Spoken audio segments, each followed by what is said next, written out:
عزیز سامعین، آج جس موضوع پر میں آپ کے سامنے گفتگو کرنے والی ہوں، ممکن ہے کسی کی دل آزاری ہو، لیکن کیا کروں، حقیقت اکثر تلخ ہوتی ہے۔ میرے اسلامی بھائیوں اور بہنوں، میں آج آپ کو ہمارے بازاری معاشرے کی سیر کرواتی ہوں۔ انسانی ضرورتوں کو پورا کرنے کے لیے بازار کا ایک اہم کردار ہوتا ہے، جس میں ہماری تمام ضرورتوں کو پورا کرنے کے لیے لوگ اکثر بازاروں کا رخ بھی کرتے ہیں۔ اب ظاہر ہے کہ جب اکثر لوگ بازاروں کا رخ کریں گے تو اس میں تمام مذہب کے لوگوں کا آنا جانا لگا رہے گا۔ اب ان میں باحیا اور بے حیا تمام قسم کے لوگ آتے ہیں، تو بے حیائی بھی باحیا سے پیچھے کہاں رہنے والی تھی۔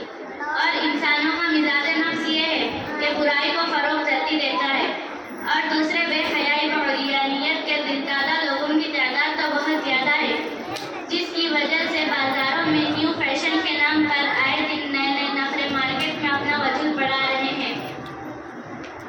اب تو حال یہ ہے کہ اگر کسی کو گھر میں من نہ لگے تو سیر و تفریح کی غرض سے بازاروں کا رخ کرنے لگے ہیں۔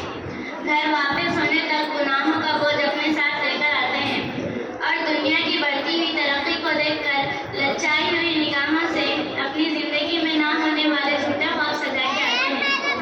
محترم بھائیوں اور بہنوں، بے حیائی پھیلانے والوں کے شر سے بچنا تو درکنار خود ہماری خواتین بھی ان کی صفوں میں کھڑی ہو گئی ہے، اور برائی کو فروغ دینے میں اپنا حصہ شامل کر رہی ہے، اور خود مسلم معاشرہ اس میں تباہ ہونا نظر آ رہا ہے۔ جس بازار کے بارے میں ہمارے مذہب میں بتایا گیا ہے کہ اللہ تعالیٰ کی نظروں میں سب سے بری جگہ بازار ہے، ہم نے وہی جگہ کو پھیر دیا ہے۔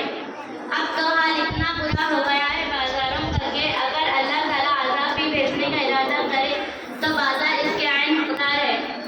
کون سی برائی آپ کو دیکھنے کو نہیں ملتی؟ اللہ کی پناہ ضرورتوں سے زیادہ بے حیائی اور فضول اشیاء سے بازار لدے ہوئے ہیں۔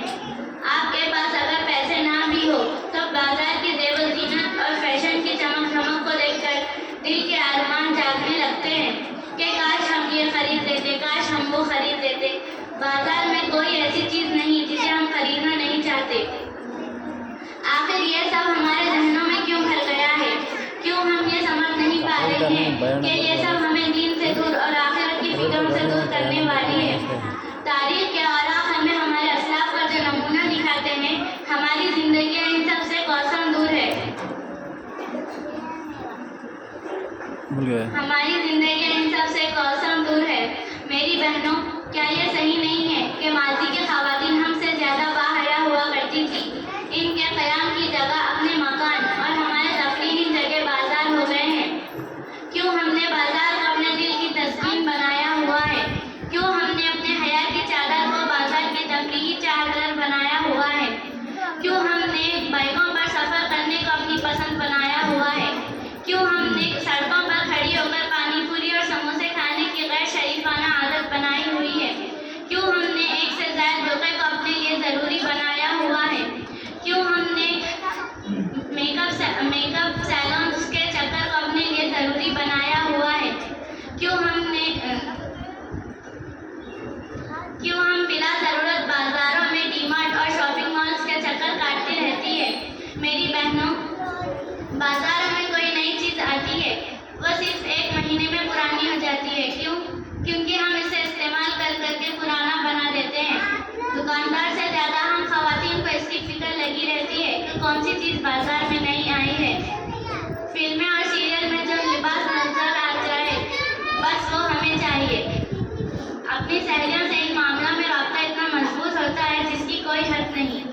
ایک دوسروں کو دکھاتے پھرنے کا ایسا نشہ ہے ذہنوں پر کہ بس من کرتا ہے خود کو بازار کی حسینہ بنا بیٹھے، اور جو چیز بازار میں آئے سب سے پہلے وہ مجھے چاہیے، چاہے اس کے لیے گھر کے ذمہ داروں کے پاس سرمایہ ہو یا نہ ہو، بس بازاری حسن کی چیز مجھ کو مل جائے، جس کی وجہ سے گھروں کا سکون بھی کئی مرتبہ اجڑ جاتا ہے، لیکن ان حسن کی پریوں کے نخرے ختم ہونے کا نام ہی نہیں لیتے۔ نبی رحمت صلی اللہ علیہ وسلم نے فرمایا کہ جس اللہ تعالیٰ کی نظروں میں سب سے پسندیدہ جگہ مساجد ہے اور سب سے ناپسندیدہ جگہ بازار ہے۔ آخر کیا وجہ ہو سکتی ہے کہ سب سے ناپسندیدہ جگہ بازار کو کہا گیا ہے؟ نبی رحمت صلی اللہ علیہ وسلم نے ایک عجیب